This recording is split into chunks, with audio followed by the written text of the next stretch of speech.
Hello students, good morning. Today in 12th class physics, we are continuing with the chapter end exercise of chapter electricity.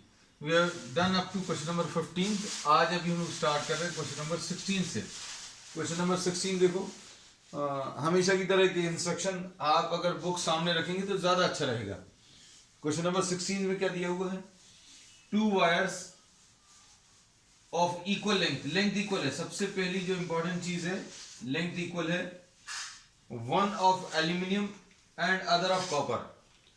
दो wires हैं जिनकी length equal है. एक aluminium है, एक copper है, but have the same resistance. Resistance same है बच्चों इसमें.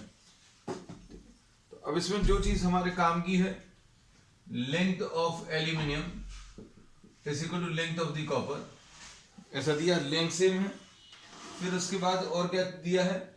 Resistance of aluminium is equal to resistance of the copper wire. फिर इसके बाद which one of the two wires is lighter. इसमें से किसका मास कम है? Mass upon mass of aluminium upon mass of copper निकाल ले रहे हैं.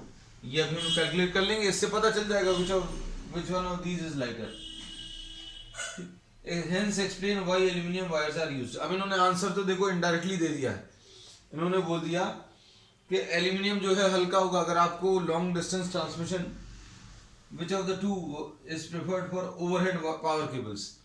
जो पोल्स के बीच में, इलेक्ट्रिसिटी के जो पोल्स हैं उनके बीच में जो अभी हम लोग वायर्स लेते हैं वो ओवरहेड केबल्स कहलाती हैं. वो एल्यूमिनियम की बनी होती है. तो एल्यूमिनियम क्यों यूज करते, कॉपर क्यों नहीं यूज करते, उसका रीजन अभी हम लोगों ने इसमें डिस्कस करना है. तो क्वेश्चन जो दिया उसी में आंसर भी है. तो अगर आप थोड़ा सा सोच कर देखो कौन सा इसमें से लाइटर है, ऐसा पहले पार्ट में पूछा है. फिर दूसरे पार्ट में बोला है hence explain why aluminium is use. तो अब हम लोगों को पता चल गया कि एल्यूमिनियम हल्का आने वाला है ना. लेकिन अब हम लोग कैलकुलेशंस भी करेंगे. रेजिस्टिविटी दी है, रेजिस्टिविटी एल्यूमिनियम की दिया है. ये 2.63 इंटू 10⁻⁻8 ओम मीटर्स हैं. और रेजिस्टिविटी ऑफ कॉपर ये दिया है कितना? 1.72 है ना. तो ये अभी हम लोगों ने डेटा भर कलेक्ट किया है ओम मीटर्स में, जो प्रॉब्लम में दिया हुआ है ना. तो इस सब की जरूरत पड़ेगी. Will be using all this. Density of aluminium दिया हुआ है 2.7.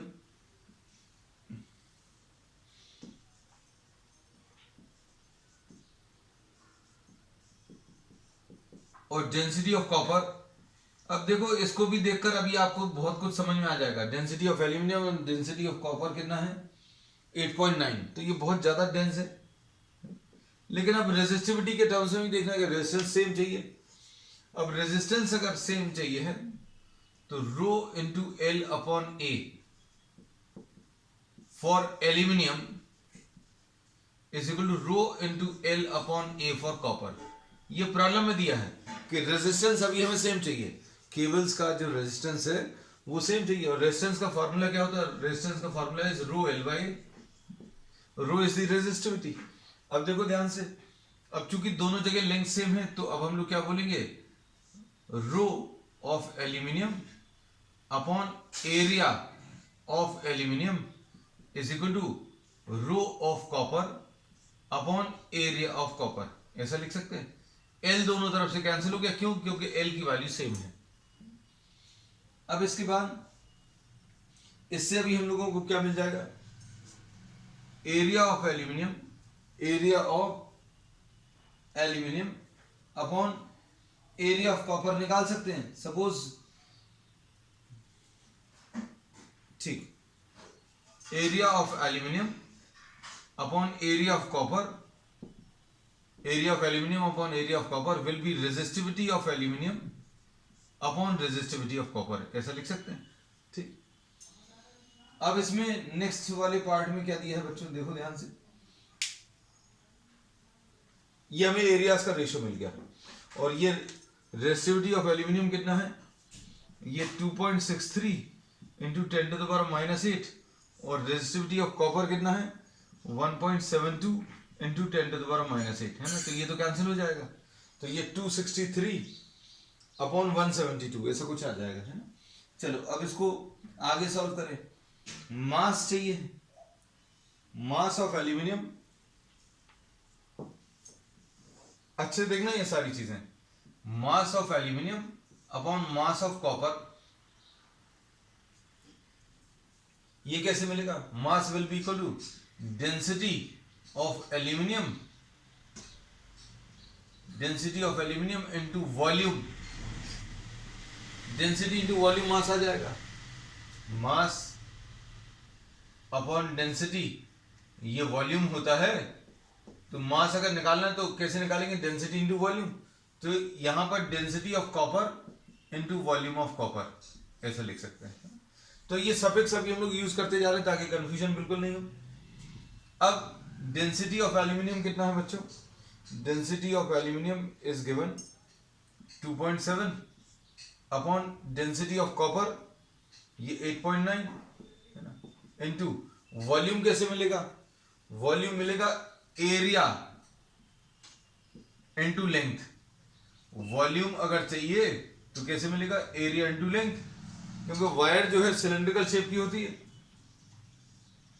वायर जो है सिलेंड्रिकल शेप का होता है, और volume pi r square l लिख सकते हैं, पाई आर स्क्वायर एल यानी पाई आर स्क्वायर एरिया आ गया।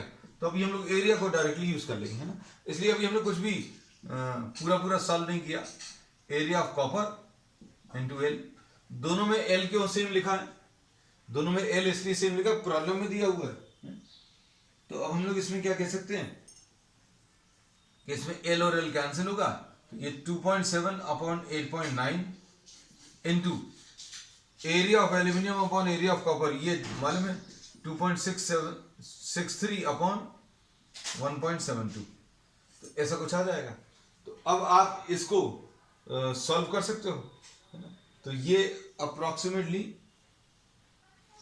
अब इसको देखकर बता सकते हैं कि भाई कैलकुलेशंस किए बिना, कैलकुलेशंस अभी हम अगर नहीं भी करें तो भी इसको देखकर बता सकते हैं कि ऊपर वाला नंबर जो है वो छोटा है और नीचे वाला नंबर बड़ा है ना। तो अभी हम लोगों को इसमें बहुत ज्यादा काम का नहीं है कि भाई इसका आंसर कितना आ रहा है ना। तो आंसर अभी आप कैलकुलेट कर दीजिएगा, ये अप्रोक्सीमेटली 0.4546 ऐसा कुछ है। अब mass of aluminium upon mass of copper जो है कैसा आ रहा है, mass of aluminium upon mass of copper, this is smaller than 1, मतलब mass of aluminium is smaller than mass of copper. मतलब कौन सी वाली वायर हल्की है, which one of these is lighter, so aluminium is lighter, so answer to the first part is aluminium is lighter than copper. ठीक, अब ये हो गया फर्स्ट पार्ट। अब इसमें क्या बोला है, why aluminium wires are use, तो एल्यूमिनियम वायर्स का यूज क्यों करेंगे भाई, आपको अगर दो पोल्स के बीच में ओवरहेड केबल्स अगर लगानी है तो आप रेजिस्टेंस तो सेम चाहिए, ये इन्होंने बोल दिया दो मटेरियल्स दिए रेजिस्टेंस सेम है ना। पावर लॉस को अगर देख लें तो पावर लॉस सेम आएगा अगर रेजिस्टेंस सेम है। तो फिर अगला जो काम रहेगा कि भाई आपको वायर्स को दो पोल्स के बीच में लगाना है, तो अभी हम लोग किसको लगाएंगे, जिससे मटेरियल कम लगे है ना, हल्का जो रहेगा वो easy to install and easy to maintain रहेगा, जो हल्की वायर है। भाई दो पोल्स के बीच में आपको वायर लगानी है तो हल्की वाली वायर अभी हम लोग लगाएंगे, so aluminium is lighter therefore aluminium is used है ना। तो इन्होंने प्रॉब्लम में यही पूछा था, why explain why aluminium is used है। चलो अब नेक्स्ट, इसके बाद नेक्स्ट क्वेश्चन देख लो बच्चों है ना। नेक्स्ट वाले क्वेश्चन में आप लोगों का काम ज्यादा है ना, हम इसमें बहुत ज्यादा कुछ नहीं बताएंगे, I tell you what to do, क्योंकि अब इसमें बहुत बड़ी सी एक टेबल बनी है, वो अगर बनाते बैठेंगे तो पूरा समय उसी में चला जाएगा। I just explain you what is to be done in this problem, लेकिन ये करना जरूर, because everything will be clear, या इसमें जो कॉन्सेप्ट है, कुछ कॉन्सेप्ट ऐसे हैं जो आपको करने के बाद क्लियर हो जाएंगे। जैसे 3.17 में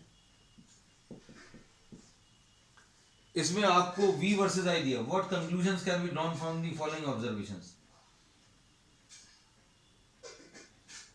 on a resistor made of alloy manganin. इन्होंने बोला एक मैग्नेनिन अलॉय का,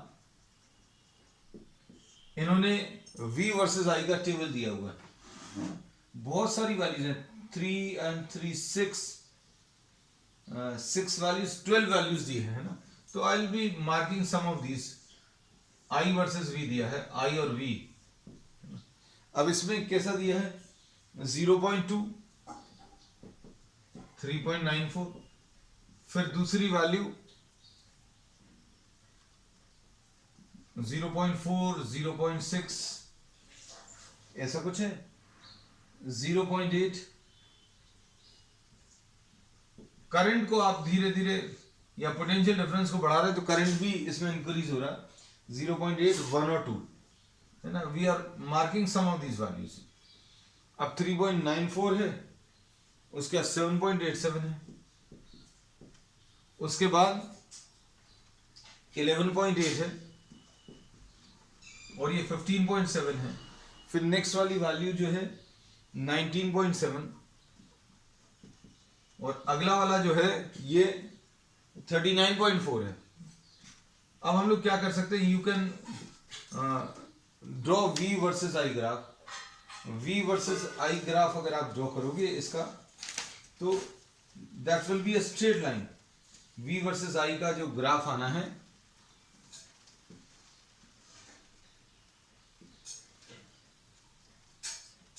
सपोज इस वाली एक्सिस पर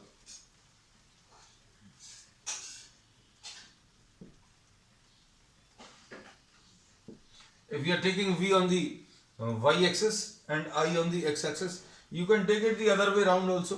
मतलब I आप यहां पर लेकर V यहां पर प्लॉट कर सकते हैं, नो इशू इन दिस। अब इसमें ग्राफ से बहुत सारी चीजें तुरंत समझ आ जाएंगी, आप डायरेक्टली भी कर सकते हैं। There are some more values also, I am not marking all those values. अब इसमें देखो, अभी हम आपको हल्का सा एक आइडिया दे रहे हैं। जैसे करंट की वैल्यू 0.2, 0.4, 0.6, 0.8 है ना। 0.2, 0.4, 0.6 है ये वैल्यू, ये 0.8 है, और ये 1 है। So we are marking some points, कुछ पॉइंट्स अभी हम लोगों ने मार्क कर दिए।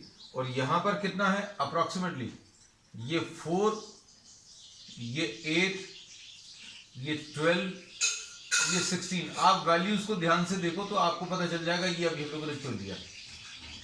ये 0.2 पर ये 4 के करीब है, 4 से थोड़ा सा कम है। 0.2 पर 4 से थोड़ा सा कम है। अब 0.4 पर 8 से थोड़ा सा कम है, और उसके बाद 0.6 पर 12 से थोड़ा सा कम है ना। तो अभी आप एक रफ डायग्राम में भी अगर आप देखें तो रफ डायग्राम में भी आपको लगभग 0.6 पर ये 0.8 है बच्चों, 0.8 पर 16 के करीब। तो we get a straight line, ऐसी कोई स्ट्रेट लाइन आ रही। तो इसमें इससे ये पता चल रहा है कि ये ओम्स लॉ को फॉलो कर रहा है। अब दूसरा कंक्लूजन, अभी हम लोग इसमें ये चीज अभी आप डायरेक्टली भी कर सकते हैं, V अपॉन I, इसके कैलकुलेशंस कर लेना। ये V, मान लीजिए आपको ग्राफ नहीं ड्रॉ करना, don't draw the graph, V upon I की कैलकुलेशन कर लो। कैसे, 3.94 डिवाइडेड बाय 0.2, यानी कि 3.94 डिवाइडेड बाय 0.2, ये आ जाएगा 39.4 अपॉन 2, ये 19.7 कुछ आ जाएगा, 19.7 है ना। तो ये R आ गया, R की वैल्यू 19.7 आ गई। ऐसे ही अभी आप बाकी सब में भी कर सकते हैं। जैसे ये 78.7 अपॉन 4 आएगा, 4 1s are 4, 3, 4 9s are 36, 2, और 4 ये 27 है। तो ये भी अप्रोक्सीमेटली 19.7 के करीब आएगा। तो इसका कहने का मतलब ये है कि V और I की हो सकता है ये 69 आ जाए, 19.69 हो, है ना। तो कैलकुलेट ऑल दी वैल्यूज, सारी वैल्यूज आप कैलकुलेट करिए। तो अभी आप इसमें देखोगे जैसे जैसे करंट बढ़ रहा है, रेजिस्टेंस जो है वो चेंज नहीं होता। और अभी हम लोग यही पढ़ते हैं कि भाई अगर आप करंट बढ़ाओगे या पोटेंशियल डिफरेंस बढ़ाओगे तो करंट बढ़ेगा, और करंट बढ़ने से हीट जनरेट होगी मतलब टेम्परेचर बढ़ेगा मतलब रेजिस्टेंस बढ़ेगा, है ना। तो आगे की तरफ हम ऐसा एक्सपेक्ट करते हैं नॉर्मल रेजिस्टेंस में। For a normal resistance we expect as this V is increased, जैसे जैसे, अब हम इसको सिंबॉलिक फॉर्म में लिखते हैं, एज V इज इंक्रीज्ड तो क्या होगा, I भी बढ़ेगा, हो रहा है, इसमें कोई दिक्कत नहीं। और I बढ़ने पर हीट जनरेट होनी चाहिए, और हीट जनरेट होने पर टेम्परेचर बढ़ेगा, और टेम्परेचर बढ़ने पर रेजिस्टेंस बढ़ना चाहिए, लेकिन resistance does not increase, resistance increase नहीं होगा। आप चेक करके देख लेना सारी वैल्यूज, अभी आप देखना। अब जैसे इसमें भी अगर आप कैलकुलेट करें तो 16 1 जा 16, 5 6 सॉरी 6 1 जा 6, 5 बचेगा, और 6 9 जा 54, 40 बचेगा, 6 6 जा 36, 40 बचेगा, 19.66 आ गया, है ना। तो इसमें आप लास्ट तक के कैलकुलेशंस कर कर देखना, है ना। आई am not wasting time in this, क्योंकि हम सिर्फ आपको रास्ता पर दिखा दे रहे हैं। तो अभी आप देखना इसमें ये नियरली पूरे में कांस्टेंट रहेगा। तो मैग्नेटिज्म की ये प्रॉपर्टी ही है कि आप करंट बढ़ाओगे अगर तो उसमें हीट जनरेट होकर रेजिस्टेंस चेंज होना चाहिए, लेकिन इसमें टेम्परेचर चेंज के साथ यहाँ पर रेजिस्टेंस इंक्रीज नहीं होता। टेम्परेचर चेंज होने के साथ साथ रेजिस्टेंस नियरली कांस्टेंट बना रहेगा। तो आप ये सारी कैलकुलेशंस कर कर देख लेना। तो ये मैग्नेटिज्म की प्रॉपर्टी है बच्चों, क्या कि as the current is increase, current जैसे जैसे बढ़ेगा टेम्परेचर भी इंक्रीज होगा। वो उसके बारे में कोई डेटा नहीं है, टेम्परेचर तो इंक्रीज होगा नो डाउट, लेकिन रेजिस्टेंस नियरली सेम बना रहेगा।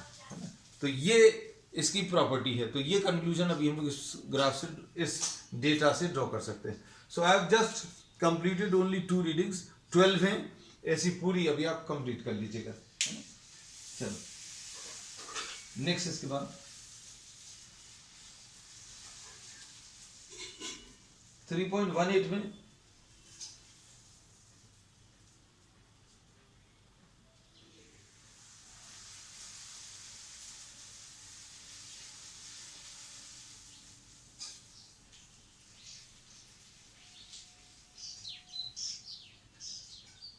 Answer the following questions. अब इसमें बहुत सारे थ्योरेटिकल क्वेश्चंस दिए हैं,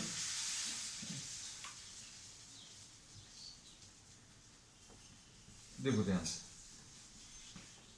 एक एक चीज को अभी हम लोग डिस्कस कर ले रहे हैं, तो इसको भी आप अपने तरीके से फिल कर लीजिएगा।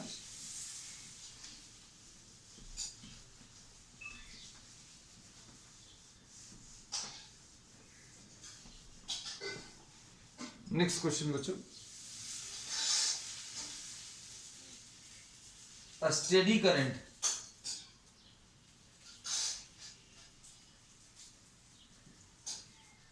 ये क्वेश्चन नंबर कौन सा है, ये क्वेश्चन नंबर 3.18।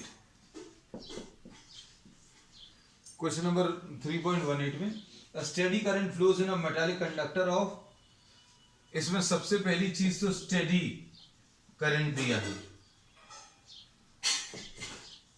ठीक है, और नॉन यूनिफॉर्म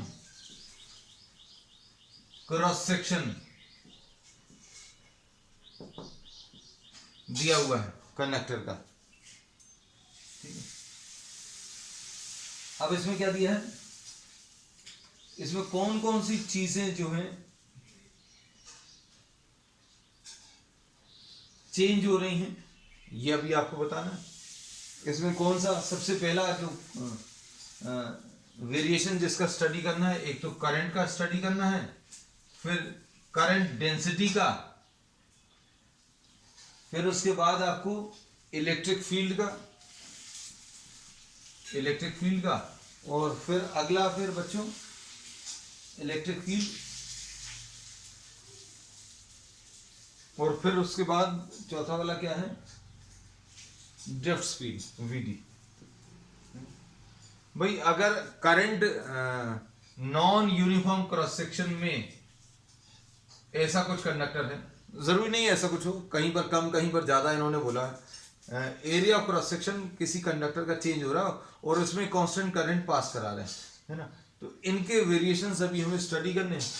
तो इसमें देखो, इसमें तो नाम ही इन्होंने दिया हुआ, प्रॉब्लम ही दिया हुआ है दैट स्टडी करंट, मतलब करंट जितना यहां पर एंटर करेगा वो पूरे में सेम रहेगा, क्योंकि करंट जो है it does not depend on area, current is what I is equal to Q upon T, तो ये एरिया के ऊपर डिपेंड नहीं करता, rate at which the charges are flowing, है ना। तो अभी हम लोग इसमें ये बोलते हैं कि करंट जो है स्टेडी है, इसलिए करंट रिमेन सेम, करंट में कोई वेरिएशन नहीं है, पहली चीज। फिर उसके बाद दूसरा करंट डेंसिटी, करंट डेंसिटी के बारे में क्या बोल सकते हैं, करंट डेंसिटी बच्चों क्या होती है, आई अपॉन ए, करंट डेंसिटी आई अपॉन ए है। अब करंट तो कांस्टेंट है, ये वाली चीज कांस्टेंट है, तो अब हम लोग क्या बोल सकते हैं, current density will be inversely proportional to area. भाई जे जो है आई अपॉन ए है और ये वाली चीज कांस्टेंट है ना, तो जे कैसा आ जाएगा, J will be inversely proportional to area, मतलब जहां पर एरिया ज्यादा होगा वहां पर करंट डेंसिटी कम होगी और जहां पर एरिया कम होगा वहां पर current density, so current density obviously will change, है ना, क्योंकि वो एरिया के ऊपर डिपेंड करती है, और रिलेशन अभी हमने आपको बता ही दिया। अब उसके बाद इलेक्ट्रिक फील्ड, तो इलेक्ट्रिक फील्ड बच्चों क्या कह सकते हैं, ओम्स लॉ का जो ऑल्टरनेटिव फॉर्म अभी हम लोगों को मालूम था, ओम्स लॉ का ऑल्टरनेटिव फॉर्म ये अभी हम लोगों को मालूम था क्या, कि J जो है प्रोपोर्शनल टू E होता है, J प्रोपोर्शनल टू E है। अब J का रिलेशन तो पता चल गया, J प्रोपोर्शनल टू E है या फिर E प्रोपोर्शनल टू J, ऐसा लिख सकते हैं, है ना। डायरेक्टली प्रोपोर्शनल का मतलब क्या होता है कि अगर किसी एक क्वांटिटी को आप इंक्रीज करोगे तो दूसरी क्वांटिटी भी इंक्रीज होगी, है ना। तो अगर आप J बढ़ा रहे हो तो इलेक्ट्रिक फील्ड भी बढ़ेगी, या इलेक्ट्रिक फील्ड अगर ज्यादा है तो J की वैल्यू ज्यादा होगी, ऐसा कह सकते हैं। और J जो है एरिया के ऊपर डिपेंड कर रहा है, मतलब जहां पर एरिया चेंज होगा वहां पर J चेंज होगा, और J चेंज होगा तो इलेक्ट्रिक फील्ड भी चेंज होगी। तो इसमें J का रिलेशन अभी हमें ये मालूम है, तो क्या कह सकते हैं कि electric field is inversely proportional to A. ये microscopic form of the Ohm's law है, जो अभी हम लोग पहले थ्योरी क्लासेस में डिस्कस कर चुके हैं, है ना। तो ये अगर याद नहीं है तो अभी आप इसको देख लेना अच्छे से। तो इसीलिए अभी हम कहते हैं बच्चों न्यूमेरिकल्स जो है चैप्टर एंड एक्सरसाइज में वो पूरा चैप्टर जो है कंप्लीटली रिवाइज करा देते हैं। अब नेक्स्ट इसके बाद और क्या पूछा है, ये क्योंकि रब कर दिया, जे हो गया, इलेक्ट्रिक फील्ड हो गया, ड्रिफ्ट स्पीड। अब ड्रिफ्ट स्पीड में क्या कह सकते हैं,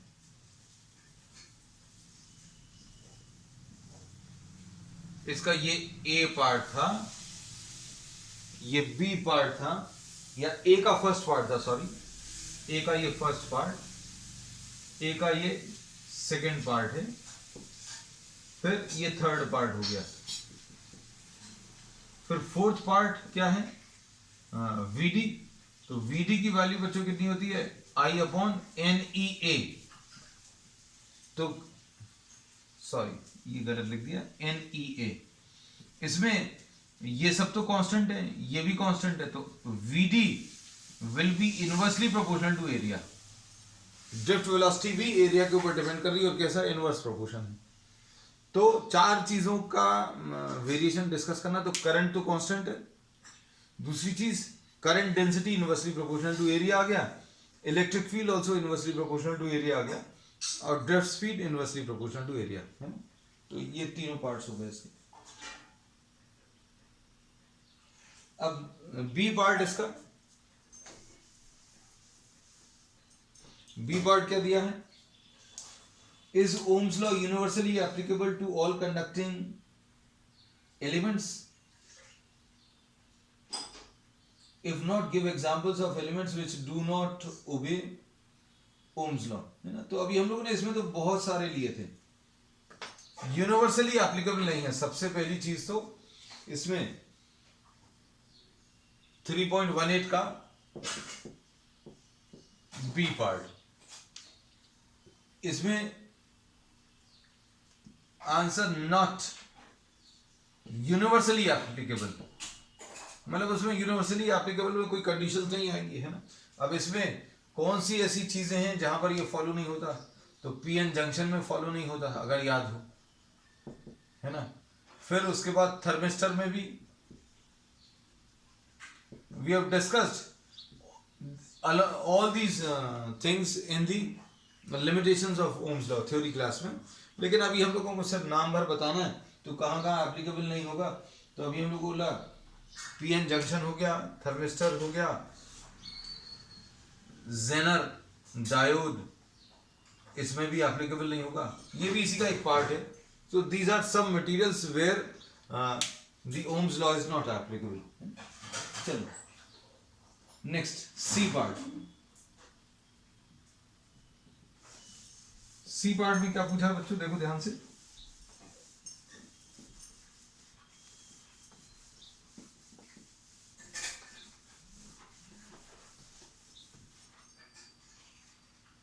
अ लो वोल्टेज सप्लाई, एक लो वोल्टेज सप्लाई दिया है 3.18 के सी पार्ट में, लो वोल्टेज,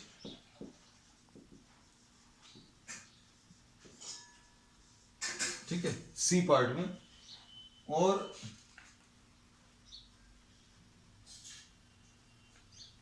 इसमें क्या दिया है, from which one needs high current. अब इससे आपको हाई करंट की जरूरत है। फिर इसमें क्या दिया है, must have very low internal resistance. अब इसमें देखो करंट जो है किसी भी सर्किट से, जैसे मान लीजिए ये कोई बैटरी है, उसमें आपको मैक्सिमम करंट चाहिए है, a low voltage supply from which one needs high current must have very low internal। अब देखो इसमें करंट थ्रू दी सर्किट, ये E है, ये R है, ये कैपिटल R है। अब इसमें देखो I की value E upon R plus R। अब आपको अगर ये वाली वैल्यू बहुत कम दी हुई है, ऊपर वाली वैल्यू लो वोल्टेज है, ये दिया हुआ है। अब इसके बारे में तो अभी हम लोग कुछ नहीं कह सकते, किसके बारे में, external resistance.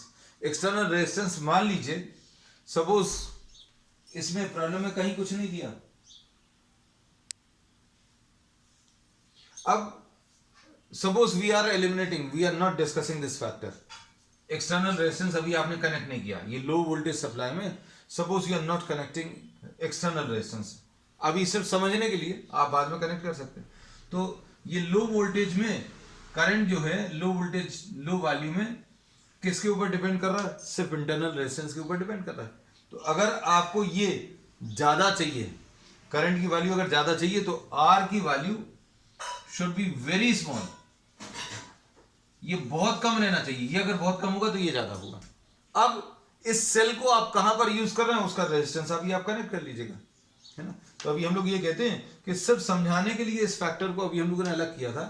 when this low voltage supply is connected to some external resistance, the value of external resistance should be included in this expression। लेकिन अभी हमने सिर्फ ये समझाने के लिए कि मान लीजिए एक्सटर्नल रेजिस्टेंस का फैक्टर अभी नहीं है, तो अगर आपको इसको मैक्सिमाइज करना है, ये अगर मैक्सिमम चाहिए तो क्या करना पड़ेगा, आपको ऊपर वाली वैल्यू तो कम है, इसको आपको बहुत कम करना पड़ेगा। Internal resistance should be very very small so as to get maximum current, है ना। चलो अब इसका फोर्थ पार्ट,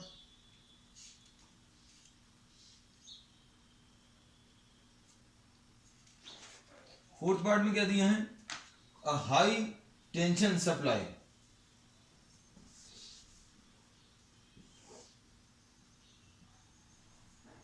इसका जो फोर्थ पार्ट है,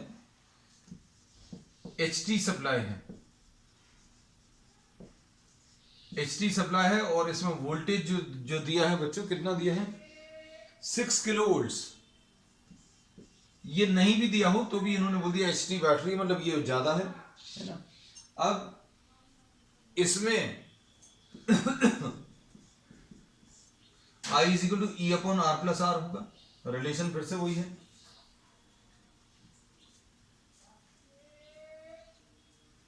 अब इसमें क्या कह सकते हो, ध्यान से देखना, इसमें अभी हम लोग ये कह सकते हैं कि ये अगर बहुत ज्यादा है, अगर ये बहुत ज्यादा है तो आपको करंट की वैल्यू बहुत ज्यादा आ जाएगी। If E is very large, the value of current will be very very large, है ना। तो अगर आपको इस करंट को कंट्रोल करना है तो क्या करना पड़ेगा, external resistance should be very large. So the external resistance, a very large external resistance is connected, very large external resistance is connected so as to avoid any sort of damage to the circuit to which this ST supply is connected. अगर आपने इस ST supply को किसी circuit में connect किया तो ये वाली वैल्यू बहुत ज्यादा होने की वजह से, मान लीजिए अगर आपने ये नहीं लगाया पहले की तरह, तो क्या होगा, ये तो 6000 है और ये वाली वैल्यू मोस्टली कम ही रहती है, तो अभी हम क्या बोलेंगे, current will be very very large, and due to this excessive current the circuit to which this ST supply is connected may get damaged. तो उस डैमेज से बचाने के लिए अभी हम लोग क्या करेंगे, हम लोग एक बहुत बड़ा रेजिस्टेंस जो है वो सीरीज में कनेक्ट कर देते हैं ना। चलो अब नेक्स्ट, इसके बाद एक क्वेश्चन और अभी हम लोग ले रहे हैं, क्योंकि ये सिर्फ चूज द करेक्ट ऑब्जेक्टिव वाला है। 3.19, क्योंकि इसमें ज्यादा डिस्कशन का नहीं है।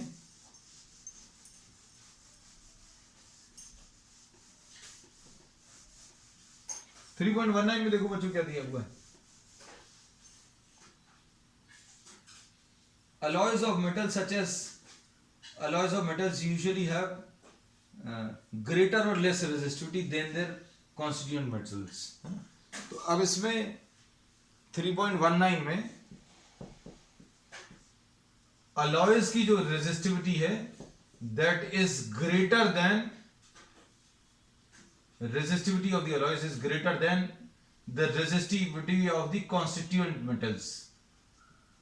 ये अभी हम लोग मालूम है, थ्योरी में अभी हम लोग बहुत डिटेल में डिस्कस किया हुआ है कि रेजिस्टिविटी जो अलॉय की है वो बहुत ज्यादा रहती है as compare to what the constituent metals, मतलब जिन मेटल से अभी हमने उनको बनाया है उनकी रेजिस्टिविटी से ज्यादा होती है अलॉय की रेजिस्टिविटी।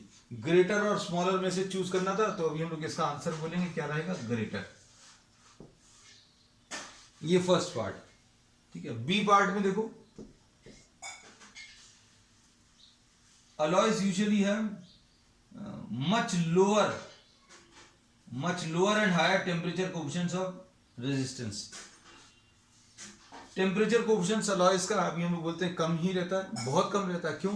क्योंकि अलॉयज बनाए ही इसलिए जाते हैं कि टेम्परेचर बढ़ाने पर उनका रेजिस्टेंस चेंज नहीं होना चाहिए, है ना। तो बी का जो आंसर है दैट विल बी लोअर। तो alloys have very low temperature coefficient, उसमें दो ऑप्शन दिए हैं, लो या हाई। तो लो रहता है अलॉयज का जो टेम्परेचर कोएफिशिएंट है वो बहुत कम रहता है। फिर द रेजिस्टिविटी, ये फिर से वही क्वेश्चन रिपीट जैसा हो गया। द रेजिस्टिविटी ऑफ, अच्छा रेजिस्टिविटी है, resistivity of alloy manganin is nearly, manganin की जो रेजिस्टिविटी है उसमें दो ऑप्शन दिए, इंडिपेंडेंट या फिर इंक्रीजेस विद टेम्परेचर। तो फिर से लगभग कॉन्सेप्ट वैसे ही कि मैग्नेनिन जो है अलॉय, उसमें जो रेजिस्टिविटी है that is nearly independent of temperature.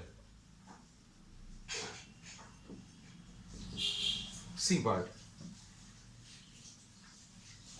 The resistivity of insulator is greater than that of a metal by a factor of.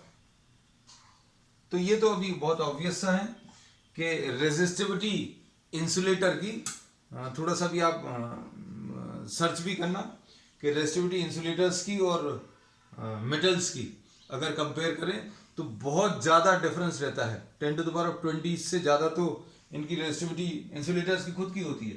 तो इन्होंने दो ऑप्शन दिए हैं कि 10⁻22 और 10⁻3, है ना। तो ये वाला ऑप्शन नहीं होगा। Resistivity of insulator is how many times? 10⁻22 times than the resistivity of the metals, है ना। तो बच्चों अब आज के लिए इतना ही। We will continue with the remaining problems on the next one. That's all for today.